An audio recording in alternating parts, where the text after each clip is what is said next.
கோவை மாவட்டம் துடியலூரில் நடந்த ஒரு கொடூர சம்பவம். அந்த சிறுமி 6 வயது சிறுமிக்கு பாலியல் வன்கொடுமை செய்து கொலை செய்யப்பட்டிருந்தார். இந்த நிலையில் அந்த சிறுமியின் குடும்பத்திற்கு தமிழக முதலமைச்சர் எடப்பாடி பழனிசாமி அவர்கள் 3 லட்சம் ரூபாய் அறிவித்திருக்கிறார். இந்நிலையில் இது குறித்த கூடுதல் விவரங்களை வழங்குவதற்காக எமது செய்தியாளர் குருசாமி நம்முடன் இணைகிறார். குருசாமி, தற்போது தமிழக முதலமைச்சர் எடப்பாடி பழனிசாமி அவர்கள் 3 லட்சம் ரூபாய் அந்த சிறுமி பாதிக்கப்பட்ட அந்த உயிரிழந்த பாலியல் வன்கொடுமையின் மூலமாக உயிரிழந்த அந்த சிறுமியின் குடும்பத்திற்கு அறிவித்திருக்கிறார். இது குறித்த கூடுதல் விவரங்கள் என்ன? கோவை மாவட்டம் துடியலூரை அடுத்த கஸ்தூரி நாயக்கன் புதூர் பகுதியில் சிறுமி 7 வயது சிறுமி ஒருவர் மிக கொடூரமாக கொலை செய்யப்பட்டிருந்தார். அவர் பாலியல் வன்கொடுமை செய்யப்பட்டு கொலை செய்யப்பட்டிருந்தது தெரிய வந்தது. இது தொடர்பாக போலீசார் வழக்கு பதிவு செய்து விசாரணை மேற்கொண்டு இந்த சம்பவத்தில் ஈடுபட்ட குற்றவாளியை அதே பகுதியைச் சேர்ந்த உளியம்பாளையம் பகுதியைச் சேர்ந்த சந்தோஷ்குமார் என்ற குற்றவாளியை கைது செய்திருந்தார்கள். இந்த சம்பவம் நாடு முழுவதும் மிகப்பெரிய அளவில்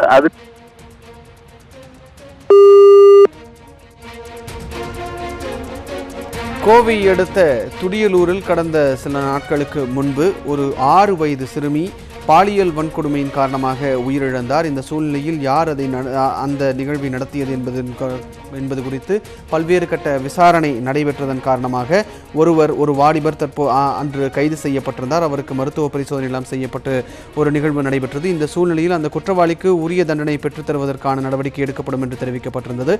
இந்த வழக்கில் பாலியல் கொடுமையில் உயிரிழந்த சிறுமியின் குடும்பத்திற்கு தமிழக முதலமைச்சர் எடப்பாடி பழனிசாமி அவர்கள் தற்போது 3 லட்சம் ரூபாய் நிவாரண உதவி அறிவித்திருக்கிறார். பாலியல் வன்கொடுமையில் 5 வயது சிறுமி பலியாகியிருந்தார். இது கடந்த சில தினங்களுக்கு முன்பு நடந்த நிகழ்வு.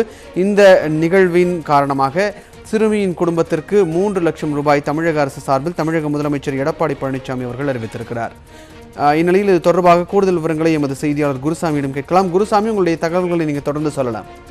விஷ்ணு, அதாவது சிறுமி கடந்த மார்ச் மாதம் 25ஆம் தேதி மாயமாயிருந்தார். இதனைத் தொடர்ந்து சிறுமியை தேடிய போது சிறுமி அவரது வீட்டின் அருகிலேயே கொலை செய்யப்பட்டு கிடந்தது தெரிய வந்தது. அதனைத் தொடர்ந்து போலீசாருடைய விசாரணையில் அதே பகுதியைச் சேர்ந்த சந்தோஷ்குமார் என்ற வாலிபர் அந்த 7 வயது சிறுமியை பாலியல் துன்புறுத்தல் செய்து கொலை செய்திருப்பது தெரிய வந்தது. இதனைத் தொடர்ந்து சந்தோஷ்குமார் கைது செய்யப்பட்டு தற்போது கோவை சிறையில் அடைக்கப்பட்டிருக்கிறார். இந்த வழக்கானது தொடர்ச்சியாக நடைபெற்றுக் கொண்டிருக்கிறது. இந்த சூழலில் அந்த நேரத்தில் மக்கள் நீதி மய்யம் கட்சியினுடைய தலைவர் கமலஹாசன் நேரடியாக இறந்த குழந்தையினது வீட்டுக்கு நேரில் சென்று ஆறுதல் தெரிவித்தார். இதே போன்று பல்வேறு அரசியல் கட்சியினரும் நேரடியாக சென்று ஆறுதல் தெரிவித்திருந்தார்கள்.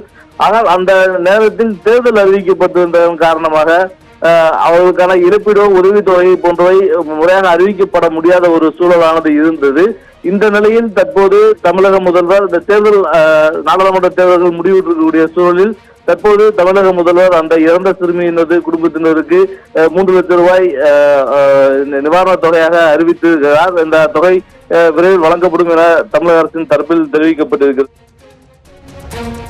நன்றி குருசாமி, உங்களுடைய தகவல்களுக்கு. இந்த சூழ்நிலையில் அடுத்ததாக நாம் பார்க்க இருக்கக்கூடிய செய்தி